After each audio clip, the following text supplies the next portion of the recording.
3 kanak-kanak termasuk 2 adik-beradik disahkan mati lemas setelah terjatuh ke dalam kolam kumbahan di Sibu pada petang Rabu.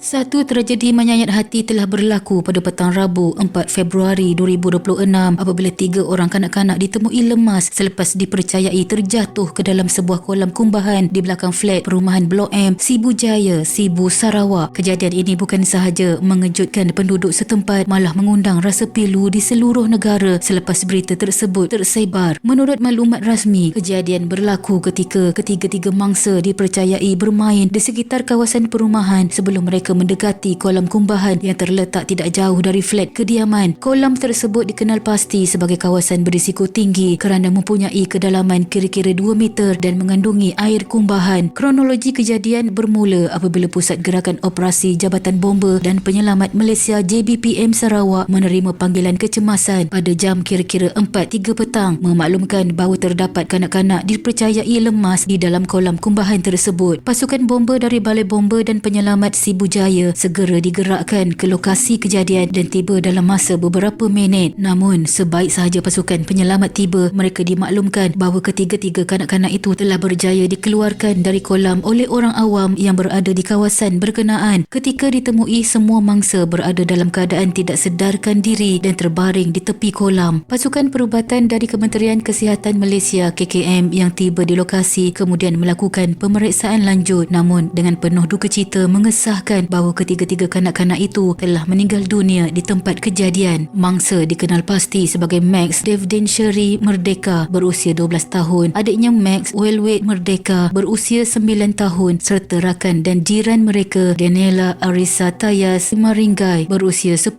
tahun. Mayat ketiga-tiga mangsa kemudiannya diserahkan kepada polis untuk tindakan dan siasatan lanjut.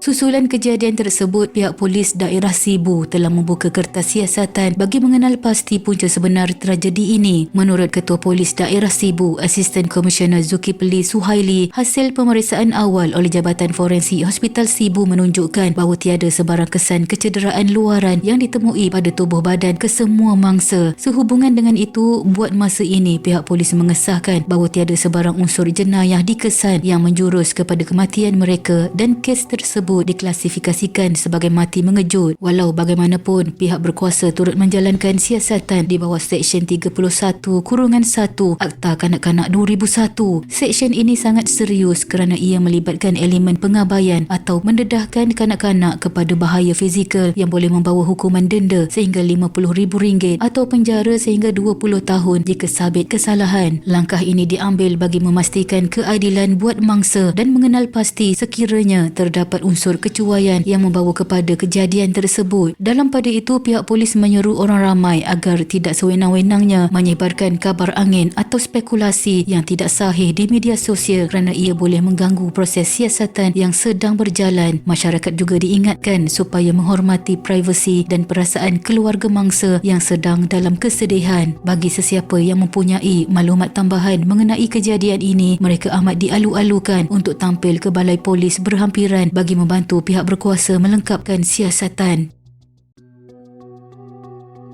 Tragedi yang merenggut nyawa 3 kanak-kanak ini telah mencetuskan kebimbangan besar mengenai tahap keselamatan di kawasan tersebut. Walaupun kawasan kolam kumbahan itu tertutup dan berpagar, mangsa dipercayai berjaya masuk melalui lubang atau celah pada pagar yang rosak sebelum ditemui lemas di kolam yang terletak kira-kira 100 meter dari blok kediaman. Insiden ini membuktikan bahawa kerosakan kecil pada infrastruktur keselamatan boleh membawa kesan yang sangat buruk, terutamanya kepada kanak-kanak yang mungkin tidak menyedari bahaya yang menanti mereka. Susulan kejadian itu, Ketua Bomba Zon 4 Sibu Andy Ali telah menggesa pihak berkuasa dan agensi yang bertanggungjawab supaya lebih peka dan melakukan pemeriksaan berkala terhadap semua kawasan berisiko tinggi. Dia menegaskan bahawa pagar keselamatan mestilah sentiasa dalam keadaan yang sempurna tanpa sebarang ruang atau lubang yang membolehkan orang awam menceroboh masuk. Menurutnya, pemantauan secara konsisten adalah kunci utama bagi memastikan kemudahan awam yang berbahaya seperti kolam kumbahan tidak menjadi perangkap maut buat komuniti setempat di masa akan datang. Pihak Majlis Daerah Luar Bandar Sibu SRDC telah mengesahkan bahawa insiden tragis ini berlaku di sebuah kawasan yang masih dalam proses pembangunan. Siasatan rapi juga sedang dijalankan oleh pihak berkuasa bagi mengenal pasti punca sebenar kejadian tersebut. Sebagai badan bertanggungjawab, SRDC menyatakan komitmen mereka untuk memberikan kerjasama sepenuhnya kepada semua agensi terlibat demi memastikan keadilan dan keselamatan awam terjaga. Selain itu, mereka berjanji akan memperkukuh langkah pencegahan serta meningkatkan kesedaran komuniti terutamanya di kawasan yang berisiko tinggi. Dalam pada itu, SRDC turut menyampaikan rasa simpati dan ucapan takziah kepada keluarga mangsa sambil meminta orang ramai agar menghormati privasi keluarga tersebut sepanjang tempoh siasatan ini. Pengerusi buat sementara waktu JKKK Flat Blok N Sibu Jaya Lorita Sawang menyuarakan kebimbangan beliau mengenai tahap keselamatan di kolam kumbahan tersebut yang disifatkan masih sangat lemah. Walaupun pihak pemaju ada menyediakan papan tanda amaran, dia menjelaskan bahawa laluan ke kawasan tersebut terlalu mudah diceroboh oleh orang awam terutamanya kanak-kanak. Hal ini terjadi kerana pagar sementara yang diperbuat daripada bahan spandex telah dibuka untuk kerja-kerja pembinaan dan sering menjadi mangsa vandalisme.